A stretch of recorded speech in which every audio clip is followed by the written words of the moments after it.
Hey, it's a... This is the Neptune symbol. There must be a key around here somewhere.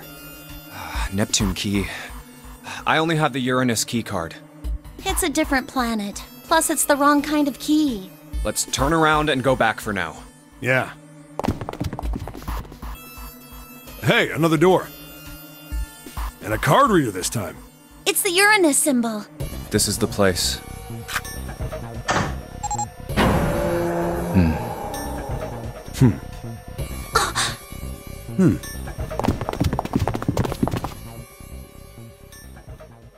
Wow!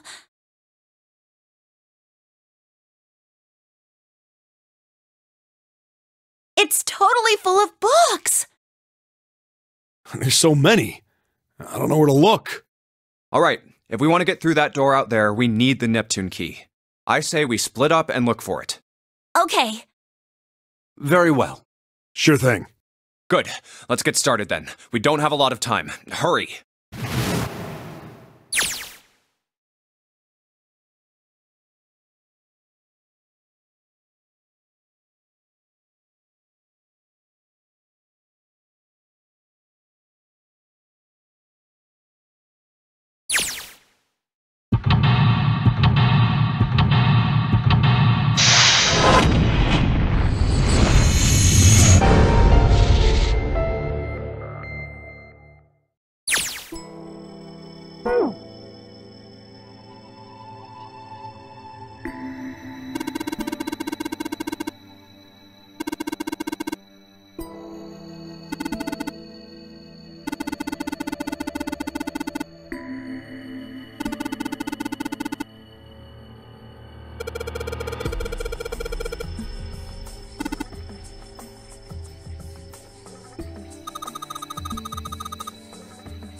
Sheldrake 5? I think I saw the rest of this collection somewhere. Yeah, I think it was somewhere around here. Let's go take a look. Okay. Sheldrake. Have you heard of him? Sheldrake, I mean. Yeah, Lotus told me about him. There's a British biochemist named Sheldrake. He has a rather interesting theory. Morphogenetic fields, which relies on the theory of morphic resonance. Really? From Lotus, huh? Well, Clover also said something to me about that stuff. She did? Yeah, what was it? The ability to access a morphogenetic field is affected by a couple of things. The first is epiphany, and the other is danger. That girl. I told her not to tell anyone. You did? Why? Well... Look, man, I didn't push it because we're in a hurry, but I'm kind of sick of this. How about you just tell me, okay? Tell you what? Don't give me that. About the experiment. Ugh. Very well, fine. I'll tell you everything. But not here. Let's move to the top floor.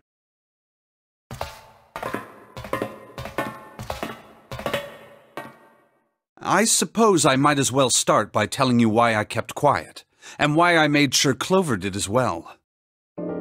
To be honest, the explanation is quite simple. Zero told me not to. I had little choice. He didn't walk up and tell me, of course. He gave me a message engraved on a card. That's a Braille card. It looks just like the one you showed us earlier. So you had 2 cards? No, only one. Huh? What do you mean? I thought that card just had some rules for the nonary game on it. Yes, it did. And those were the rules I read you. However, they were not the only thing on the card. There was something I didn't read. Well, perhaps I should say there was something I couldn't read. And that was? Tell no one of the events that took place 9 years ago. Tell, and I activate your sister's detonator. It's a threat on our lives. Oh. Well, what about Clover? Did she get a message from Zero too? I don't believe she did. But doesn't it strike you as strange that Zero would shut my mouth, but not hers? Yeah. To be on the safe side, however, I told her it was best not to tell anyone. Still, apparently she told you. That girl. What's wrong with her telling me? I figured some stuff out with the things she told me. I mean, it looks like the whole activate her detonator thing was just a bluff. She's prancing around downstairs happy as a clam now that you're back. That's very true. I've decided I can trust you. I've decided to tell you the truth. The chance that Santa is Zero is very high. I feel I can assume Santa doesn't have the time to observe us at the moment. And at any rate, even if he were, I very much doubt he would kill us. Why? Clover told me about the 4-leaf clover, about the words. If he knew about that, then he was in my group during the first experiment. I'm sure of it. He wouldn't kill us, no matter what the situation was. Hey, Snake? Yes, I know. You want to know what happened during the experiment. Yeah. How much do you know? Clover told me about... I see. The morphogenetic field in the experiments 9 years prior. How the experiments had taken place simultaneously at 2 locations, one being the ship and the other being a building in Nevada. And the girl that died during the experiment. She told you all that, did she?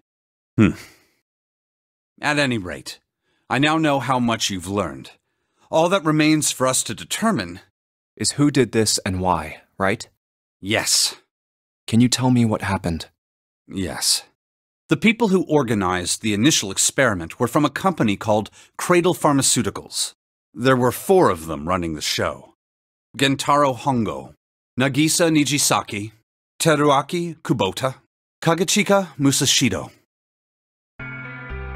Hongo was the CEO of Cradle Pharmaceuticals. Nijisaki was his right-hand man and did the lion's share of the planning. Kubota led the company's research and development division. Musashido was their majority stockholder. It was these 4 people who planned the initial experiment. Let me simplify it for you. Hongo designed it, and Nijisaki put it all together. Kubota developed the technology required, and Musashido provided the cash. So it's Hongo, Nijisaki, Kubota, Musashido... Of course, more than 4 people were required to conduct an experiment of this scale. To that end, they organized a top-secret team to assist them with their research. All in all, they gathered 10 people or so. Those 10 completed their team, and they were able to begin the project. They named it the Nonori Project. The purpose of the experiment was to research the prospect of controlling a human mind through sheer will.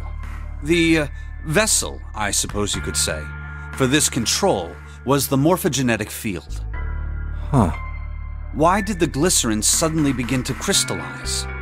Why did the crystal structure of EDT undergo a sudden change?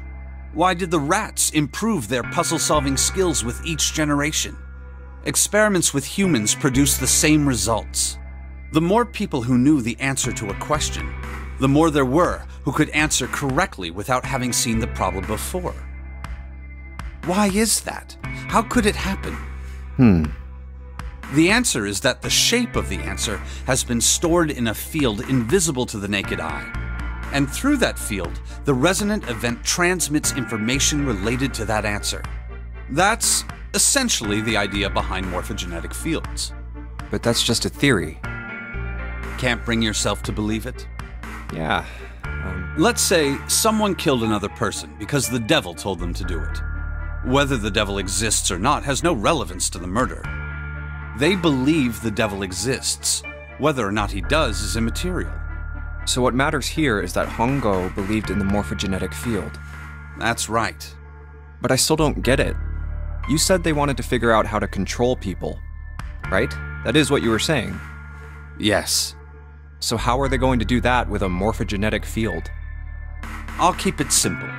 Let's suppose 10,000 people have solved a certain problem.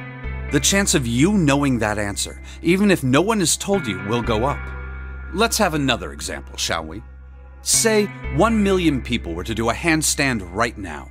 Tomorrow, the chances of you doing a handstand would be higher, even if you had heard nothing of this hypothetical mass handstanding. Mankind's thought process and actions are all part of a resonant event. All of the resonant events encoded in the fields are projected onto you. Of course, this assumes you believe in this theory. Do you follow so far? Yeah. Now, if there was a person who had the same effect as those millions of people, what would happen? If that one person were to do a handstand, other people would find themselves wanting to do handstands as well. Can you imagine what a person with powers like that would be able to do? Come on, there's no way. I'm not done. Imagine another scenario. Imagine another person. This is an ordinary person. Let's say he does a handstand. What if there was someone who could grab the resonant event he created by doing that and use it to make other people do handstands? What would happen then? A person who has the power to write to the field, and someone who can read from the same. You could think of them as the writer and the reader, or the transmitter and the receiver. What would the world be like if there were people with abilities like these? So the transmitter's resonant event can be transmitted through the field and sent to the receiver. And then the transmitter can control the receiver however they wish. That's what you're saying, right? Yes. Close enough, at least. Come on, that's just crazy. Well, if you want to prove that, then you'll have to test it first. At least, that was how they thought. That was why they decided to do their experiment. That was how the Nonori Project began.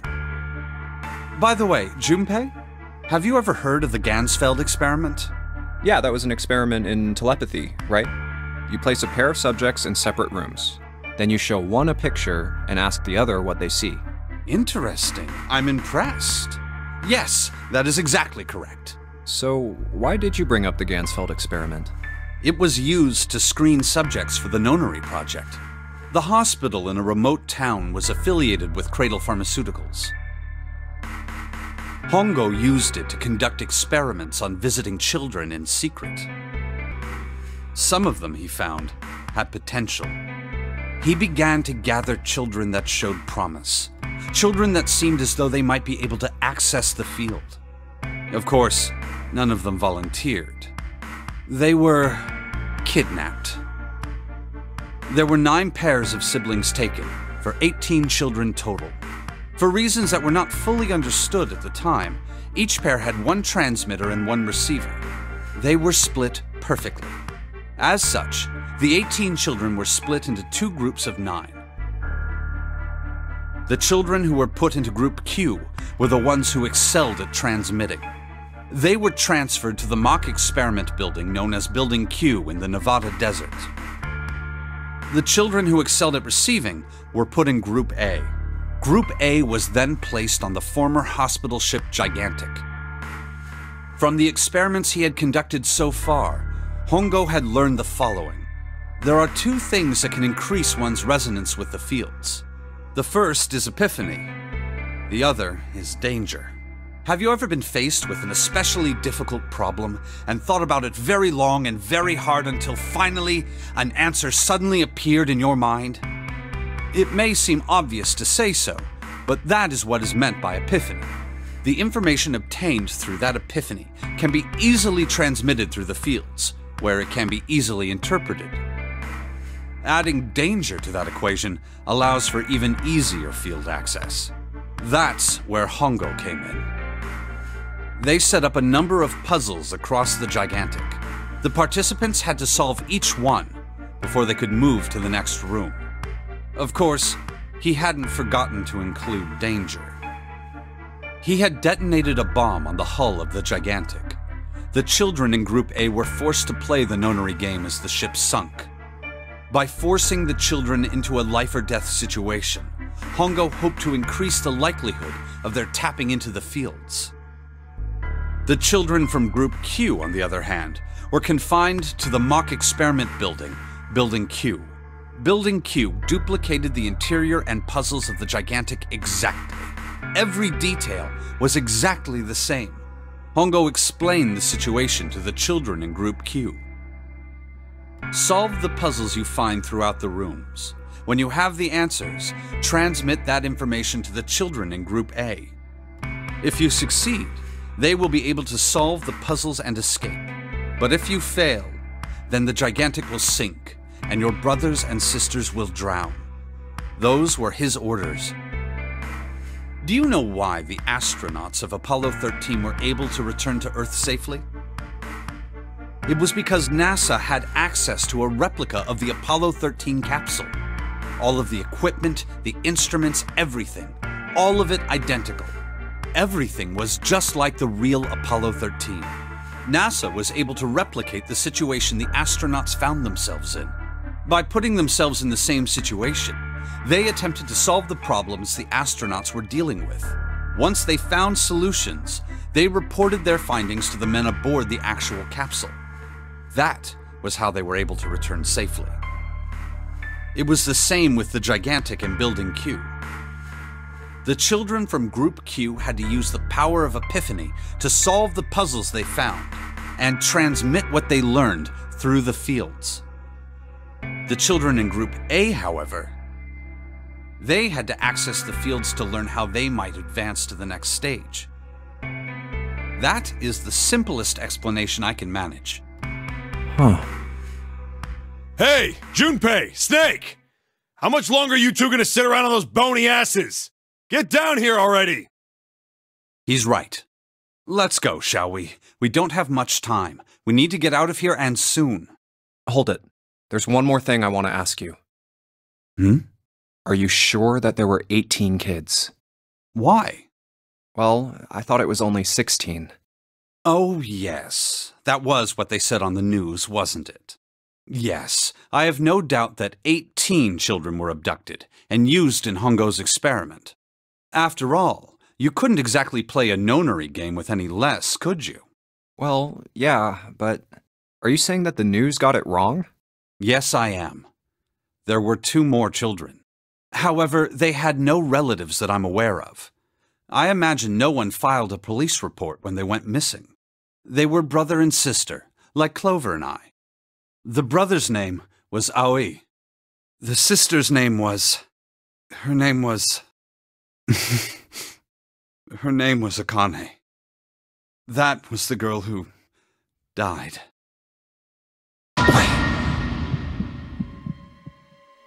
Akane Kurashiki died 9 years ago? Then, who is June? No. That's impossible. It can't be true. Akane isn't that uncommon of a name. If Snake had known her last name, that's a different matter entirely. So they share a name. A lot of other people do too. It doesn't mean anything. It was someone else. Of course it was. It has to be. Is something wrong, Junpei? Your breathing sounds strange. Oh, no, it's nothing. I'm fine. Let's get back down there, all right? I couldn't do it. Why didn't I ask? What's her last name? I just couldn't get the words to come out.